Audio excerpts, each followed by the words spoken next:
High-value man is a term that's difficult to define, and I just listened to Justin Waller talk about how he hates that term because of how vague it is. But I believe the word encompasses everything that makes a man respectable and desirable, and packages it into one word. You can debate what goes into that package and what doesn't, but there are certainly some attributes and characteristics that undeniably go into making a man high value.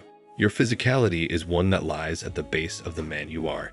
Your intellect and knowledge define the kind of person you are, and your network and social status determine your place in the human hierarchy. But I can't help but feel that there is something more. There's another ingredient that makes a quality man that perhaps isn't as obvious, and it has to do with how he is oriented in life and the mindset that drives him.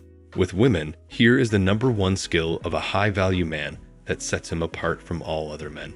Not basing your life's decisions around pleasing a woman. It may sound paradoxical, and you be thinking that all the women in your life have told you otherwise. But understand that you can seldom take women at their word.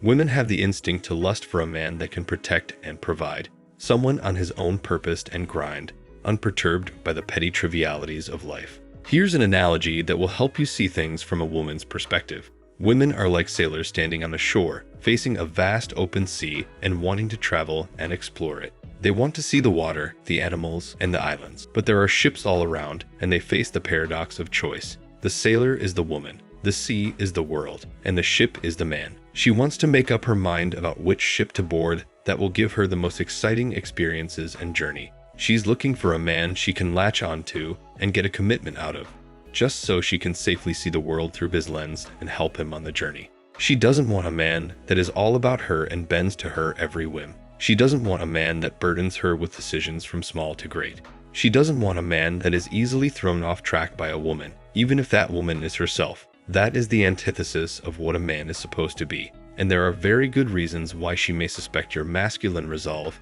if you so easily waver in your decisions in life. The number one skill a man can master is his ability to make concrete decisions in a strategic and rational manner.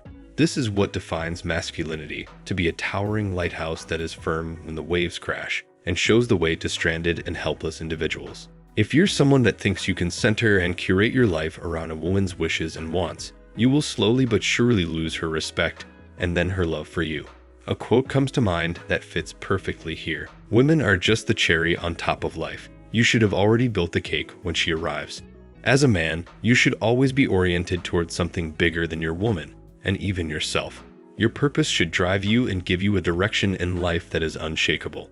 Pick up a responsibility and let it strengthen you, instead of putting down that responsibility just to cater to a woman.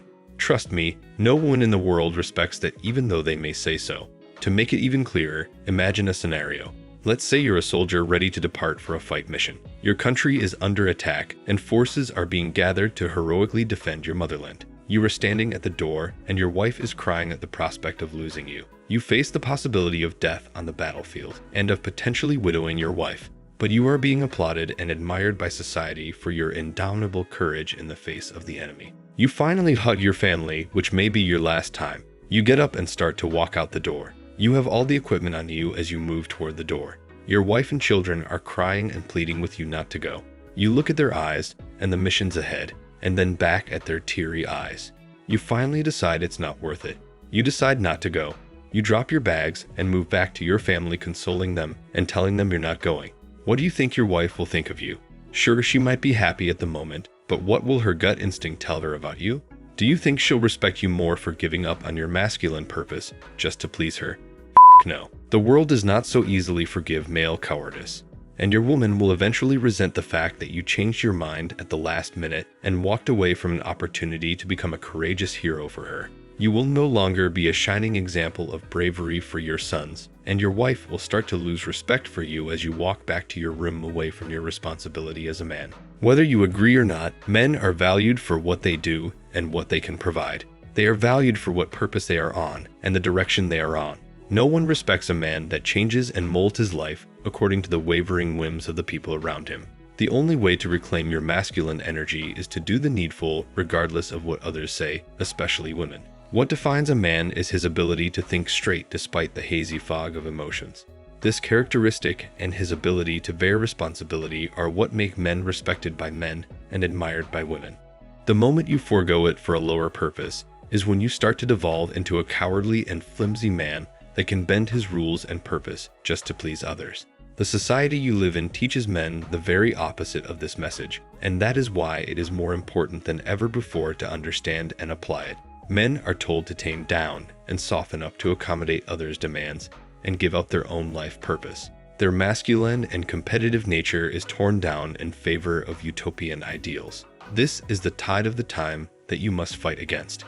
It is certainly difficult to do, especially with the onslaught of modern media programming that teaches men to be weak and submissive.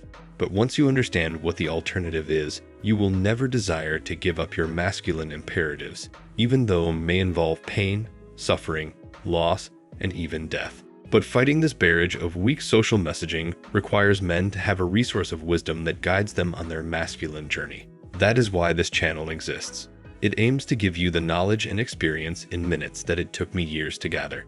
It aims to give modern men a voice and help them come together to guide and motivate each other on their masculine purpose. If that sounds interesting, join the community by liking the video and subscribing to the channel.